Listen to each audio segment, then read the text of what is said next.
Hello guys, मेरा नाम S के सर है। देखिए, आज मैं क्या करता हूँ, आपको वी वर्ड मास बताता हूँ। बहुत ही छोटा टॉपिक है ये, ठीक ना। बहुत से लोग इस चीज़ को फॉलो नहीं करते हैं, इसलिए क्वेश्चन गलत हो जाते हैं।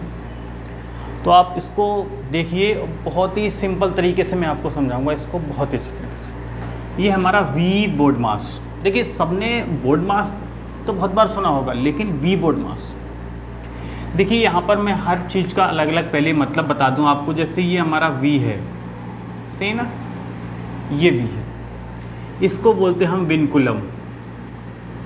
विनकुलम, सही ना, मतलब रेखा कोष्ठक। ये हमारा क्या होता है, रेखा कोष्ठक होता है। उसके बाद आ जाता है B, ये होता है हमारा ब्रैकेट्स। ब्रैकेट्स, देखिए ब्रैकेट्स हमारे क्या होते हैं, स्मॉल वाला ब्रैकेट है, फिर ये मंझला ब्रैकेट बोलते हैं, फिर ये बड़ा वाला ब्रैकेट बोलते हैं। इस टाइप से होता है। तीसरी चीज हमारी O, इसको हम बोलते हैं ऑफ, मतलब का, सही ना। इसको हम अधिकतर जैसे परसेंटेज में यूज करते हैं, जैसे 20 का 50%, ऐसे बोलते हैं ना, 30 का 10%। इस तरीके से हम क्या है, ये ऑफ भी हमारा क्या है, एक तरीके से मल्टीपल का ही काम करता है, लेकिन हमारा कहाँ है, जहाँ परसेंटेज हमारी लेवल आ जाती है वहाँ पर। डी, ठीक है ना, ये क्या होता है, डिवाइडेड, सही ना। ये क्या होता है हमारा, डिवाइडेड, जिसको हम क्या बोलते हैं, भाग। एम, एम है हमारा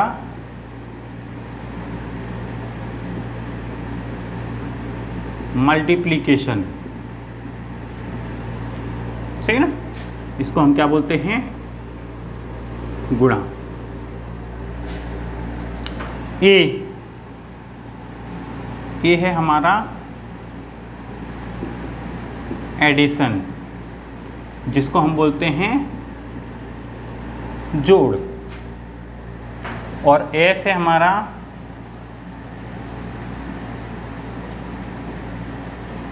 सब्ट्रैक्शन, इसको हम बोलते हैं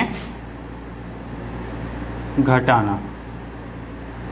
अब देखिए, ये तो हमने इसके बारे में समझ लिया कि वी वर्ड मास, जो भी हमारे इस यहाँ पर जो अक्षर दिए गए हैं, इनका मतलब क्या है। लेकिन देखिए यूज़ कैसे होता है। यूज हमेशा ये क्या है, इस टाइप से होगा, ठीक ना, हमारे बाएं से दाएं की ओर जाते हुए। कहने का मतलब है, कहीं पर भी यदि मैथमेटिक्स में आ जाता है तो सबसे पहले हम V को सॉल्व करेंगे, सही ना, कौन सा, विनकुलम। उसके बाद हम ब्रैकेट सॉल्व करेंगे, उसके बाद हम ऑफ सॉल्व करेंगे, उसके बाद हम डिवाइड सॉल्व करेंगे, उसके बाद मल्टीपल सॉल्व करेंगे, उसके बाद एडिशन सॉल्व करेंगे, उसके बाद हम सब्ट्रैक्शन सॉल्व करते हैं। ये एक हमारा क्रम चलता है। यदि हमने इस क्रम को तोड़ दिया तो हमारा क्वेश्चन क्या हो जाता है, गलत हो जाता है, सही ना। जैसे कोई भी क्वेश्चन है, जैसे 3 है, ठीक ना, प्लस का 2 है, माइनस का 5 है, इस तरीके से है, डिवाइडेड 5 है, इनटू 1 है, ऐसे करके सोचो यदि कोई क्वेश्चन है, तो सबसे पहले हम इसमें सॉल्व करने में क्या देखेंगे कि इस चीज़ को फॉलो करेंगे।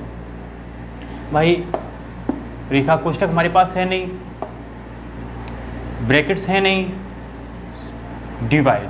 अब डिवाइड आ गया तो सबसे पहले हम क्या है, डिवाइड को सॉल्व करेंगे, इस चीज़ को सॉल्व करेंगे पहले। तो यहाँ पर ये क्या हो जाएगा, 3 + 2 माइनस, देखिए 5 में 5 का भाग गया 1 हो गया, इंटू 1। डिवाइड के बाद मल्टीपल सॉल्व होता है, तो अब हम इसको सॉल्व करेंगे। तो 3 + 2 - k1। इसके बाद हमारा क्या है, मल्टीपल के बाद एडिशन सॉल्व होता है, मतलब हम इसको सॉल्व करेंगे। तो ये कितना हो जाएगा 5 - k1, तो ये हमारा 4। ये हमारा क्लियर आंसर आ जाएगा, क्योंकि हम क्या है वर्ड मास को फॉलो कर रहे हैं। लेकिन एक चीज़ देखिए ध्यान से, यदि इसी क्वेश्चन में यहाँ पर हमने क्या किया था, चलिए कोई भी क्वेश्चन हो, सही ना, जैसे यहाँ पे हम कर लेते हैं +k5, सही ना, डिवाइडेड बाई 5 × 1, शायद इस तरीके से था, सही है। यदि इस तरीके का क्वेश्चन है और हमने क्या किया, ये बार कोष्टक लगा दिया इस तरीके से यहाँ तक। अब एक चीज़ ध्यान रखो, अब हमने क्या किया है, यहाँ पर ये बार कोष्टक लगा दिया है। अब हम सबसे पहले क्या है, वही वेनिकुलम है, बार कोष्टक है, इसका मतलब सबसे पहले क्या सॉल्व होगा, ये चीज़ पूरी सॉल्व होगी। जहाँ जहाँ बार लग रहा है, जैसे भी उसमें है प्लस है माइनस है, वो चीज़ें सॉल्व होंगी। तो 5 6 7 8 9 10, तो ये कितना हो गया 10 डिवाइड बाई 5 × 1। अब इसके बाद हमारा डिवाइड सॉल्व होगा, तो 5 दूनी 10, 2 × 1, ये 2। तो हमारा आंसर ये इस तरीके से हो जाएगा। मतलब हमें ये चीज़ ध्यान देना है कि जिस चीज़ को पहले लिखा हुआ है हम उसी को फॉलो करेंगे। इसी तरीके से हम कोष्टक में करेंगे। कोष्टक में क्या है, यदि हमें पहले छोटा ब्रैकेट सॉल्व करना है, उसके बाद मझला, उसके बाद बड़ा, ठीक ना, इस तरीके से हमें उसको सॉल्व करना होता है। तो ये बहुत ही छोटा टॉपिक है, ये इसलिए बताया गया है क्योंकि जब सिंप्लीफिकेशन का कोई सरल क्वेश्चन आता है, तो हम बोलते हैं ना सरलीकरण करो, तो वहाँ पर बहुत दिक्कत होती है। लोग बात कहीं कुछ कर देते हैं, कहीं कुछ कर देते हैं। जैसे आप लोगों ने बहुत जगह देखा होगा, जैसे ये 400 है, यहाँ किसी ने डिवाइड कर दिया, ठीक है ना, डिवाइड करने के बाद यहाँ पर 10 लगा दिया, फिर डिवाइड कर दिया, सही ना, फिर 10 लगा दिया इस तरीके से, फिर डिवाइड कर दिया, फिर 4 लगा दिया इस तरीके से।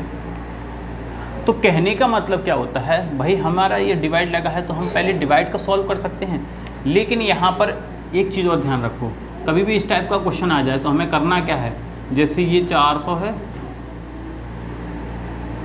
बट्टे में जो भी जितना भी है जो डिवाइड में है उसको लिख लो, इससे ये कट गई, इससे ये कट गई, इससे ये कट गई, आंसर क्या आ गया हमारा 1, सही ना। कैसे, क्योंकि यदि हम फॉलो भी करते हैं, सही ना, इसको हम फॉलो करते हैं बोर्ड मास से, तो देखिए सबसे पहले हम इसको डिवाइड को करेंगे, तो ये हमारा कितना आ जाएगा 40 डिवाइडेड बाई 10 डिवाइडेड बाई 4। फिर हम इसको करेंगे तो कितना आएगा 4 डिवाइडेड बाई 4 बराबर कितना आ जाएगा 1। यही तो हमारा आंसर है। तो हमें क्या है, बोर्ड मास के क्रम को सही से समझ लेना है, और मैंने आपको बता दिया है कुछ भी नहीं है इसमें, पहले आप इनके बारे में जानिए। ये वेनिकुलम रेखा कोष्टक होता है, ये ब्रैकेट्स हैं हमारे। देखो ये हम इसको बोलते हैं कौन सा, छोटा कोष्टक। इसको हम कौन सा बोलते हैं, मंझला, सही ना। इसको हम कौन सा बोलते हैं, बड़ा। ये हमारे 3 कोष्टक हैं बस। उसके बाद ऑफ देखो, ऑफ बताना मैं भूल गया। ऑफ में क्या होता है, जैसे कहीं लिखा आता है कि 300 का 15%, ये चीज़ लिख के आई, ठीक ना। इंग्लिश में बोलते हैं ना कि 300, हाँ ऐसे करके ऑफ कहीं लिखा हो, तो सबसे पहले हमें क्या करना है, इस ऑफ को ही सॉल्व करना है। तो देखिए यहाँ पर ये क्या है, ये 300 है, ऑफ की जगह केवल क्या है, यहाँ पर मल्टीपल का निशान लगेगा। 15% है तो ये 100 कर दो, 15 3 45, ये आपको सॉल्व होगा। तो ये छोटा सा टॉपिक था, आपको कैसा लगा कमेंट में ज़रूर बताएं। मेरी वीडियो को लाइक करें, मेरे चैनल को सब्सक्राइब करें और लोगों में शेयर करें। And thank you.